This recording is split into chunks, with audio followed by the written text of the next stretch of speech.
ก็เมากับมาก็เมาจากเมื่อน่ะพี่น้องกวางล่างเนี่ยผ่านไหนก็มาค่ะมาค่ะ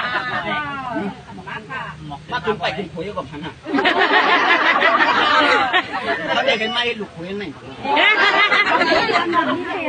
นี่นะ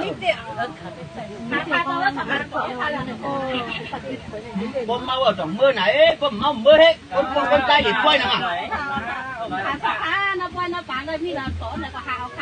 คนหัวล้ำเนี่ยมันอะไรก่อนอันนั้นเหมือนกันก่อนคนเนี่ยผมมีงองย่างก่อน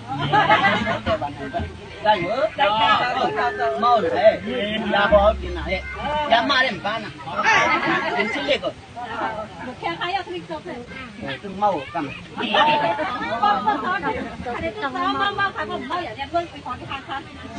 ต้องกูจะเลี้ยงเป็นตัวก่อนนะต้อง